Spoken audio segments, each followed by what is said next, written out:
मलाह का मछली, भूमिहार का भात, तब बनेगा मछली भात। हमको देखिए एक बात बोले, नई शुरुआत हमारे आप क्या कहना चाहिए? मुझको पता ही नहीं है मुकेश जी के बारे में कौन है नहीं है।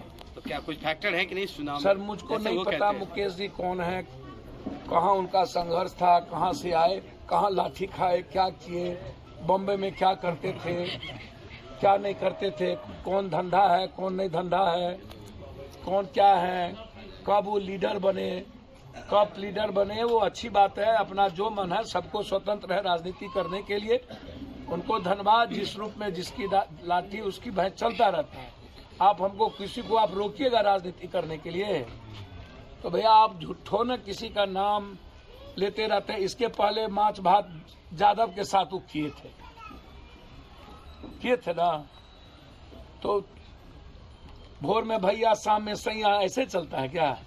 बड़ों के बाप कनियों के बाप चलता रहेगा? हाँ, गिरगिट के तरह हम विचारधारा बदलते रहे तो भैया हमरो मन है मुख्यमंत्री बनने का, तो कल हम दोगला होंगे तो मुख्यमंत्री हो जाएंगे।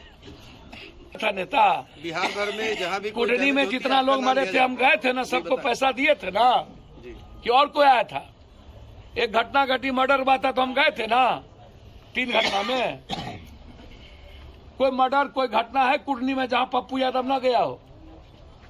जिस तरह से आप तो अब हमको मन में, हमको क्या अपने मियाँ मिट्ठू बन जाए तुरंत? सवाल तो उठाएंगे ना, वही सवाल मेरा कहना है कि जिस तरह से आप सक्रिय है, उस तरह से जब पार्टी सत्ता में है तो उस तरह से अन्य नेता भैया क्यों नहीं सक्रिय हो? हम है ना। ये बड़ा सवाल है भैया, एक ये बड़ा सवाल है, ये बड़ा सवाल है। आप जितने हमारी विचारधारा की बात हुई, कौन सी विचारधारा? हमारा कंप्लीट नीतीश कुमार, महागठबंधन और कांग्रेस लालू यादव जी के कंप्लीट ट्रस्ट में है। और हम अपील करते हैं एज एक वर्कर होने के नाते, हम बहुत अदना और छोटा आदमी है कि हर यूथ को, हर साथियों को बीजेपी जैसी झूठा और फरेबी धूर्त दुष्ट को मजा चखाना चाहिए। इससे बड़ा मानवता विरोधी, इससे बड़ा इंसान विरोधी कोई नहीं है। एक आखिरी प्रश्न तौर पर, विशेष तौर पर मैं, चाहे वो भूमिहार समाज का हो, चाहे यादव हो, चाहे दलित समाज का हो, इन तीनों चारों को कि दुनिया के बड़े कॉज के लिए, बड़ी संविधान और देश बचाने के लिए आपकी छोटी छोटी दर्द और फीलिंग खत्म करनी पड़ेगी। इस बात को बिल्कुल क्लियर समझ लीजिए। और ये लड़ाई मनोज कुशवाहा जी की या नीतीश कुमार जी की या लालू जी, तेजस्वी जी या किसी की नहीं है। ये लड़ाई कंप्लीट रूप से कुटनी की फ्रीडम, उसकी का जो अधिकार है और एक सही समाज को ले चलने वाली जो लड़ाई है कुटनी का। यहाँ कुछ लोग अत्यंत पिछड़ा या कुछ लोग कुछ अत्यंत पिछड़ा का जो विश्वास है, जो ट्रस्ट है और जो लगातार काम नीतीश कुमार ने, हम इसमें महागठबंधन नहीं बोले, नीतीश कुमार जी ने जो रेस्पेक्ट दिया है, मैं समझता हूं यह हिम्मत किसी के पास बिहार में और देश में नहीं है। इसको आप ऐसे समझ लीजिए। मैं बहुत क्लियर आपको बता दूं, और अत्यंत पिछड़े की राजनीति में उसके रेस्पेक्ट में नीतीश की भूमिका सबसे बड़ी है। जो लोग जाति के आधार पर गेमलर का काम या ब्लैकमेलर बन करके हमेशा काम करते हैं, कौन है भाई? केजरीवाल जी समाप्त हो गए ना ब्लैकमेलिंग में। वैसे ही कुछ लोग बिहार में ब्लैकमेलिंग करने का जो काम लगातार जात के आधार पर करते हैं, ऐसे लोग मिट जाते हैं। नीतीश कुमार जी के नेतृत्व को मजबूत करने की आवश्यकता है ताकि जो विकास की राजनीति मजबूती से चल रही है वो बढ़ते रहे और बीजेपी जैसी पाखंडी, झूठ, दुष्टई, फरेबी करने वाला जो विचार है उसका दुनिया में मिटिया मीट कुटनी की धरती से। देश की सबसे बड़ी आजादी की लड़ाई लड़ी गई थी। अब हिंदुस्तान में आम आदमी को लोकतंत्र और संविधान बचाने की आजादी से बड़ी लड़ाई लड़नी होगी। इसको सादे कागज पर आप सब लोग लिख लीजिए। और जिसकी शुरुआत देश के एकलौते उस व्यक्ति ने शुरू की जिसने अपने दादी को शहीद होते देखा, अपने पिता को शहीद होते देखा और बिना डर के 1600 किलोमीटर भारत की पदयात्रा कर चुका और 5 महीने में उनको लाखों करोड़ों भारत से नफरत खत्म करने की हिम्मत और संविधान और लोकतंत्र बचाने की हिम्मत कांग्रेस के लीडर राहुल गांधी ने जिस तरीके से लाखों सारे चैलेंज और डर के बाद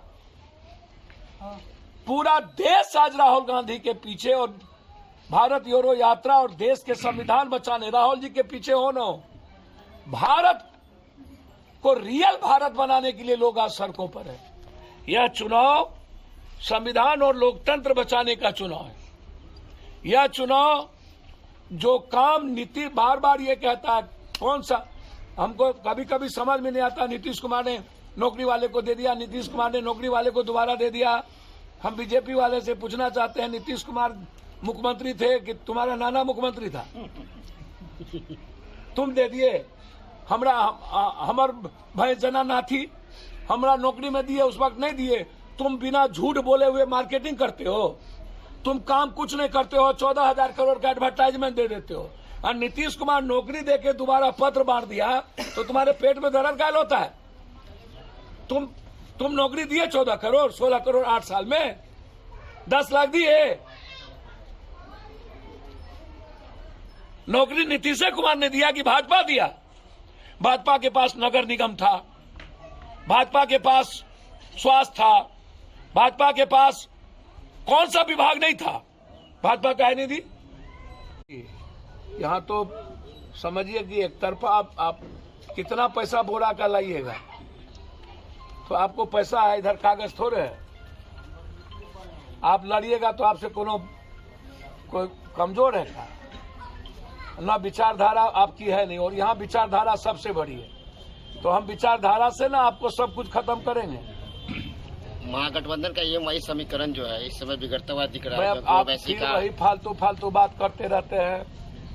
कौन फेर फार में है? यहाँ पर सब समीकरण, यहाँ भूमिहार समाज से लेकर के दलित, यहाँ कोई माय समीकरण का बात है?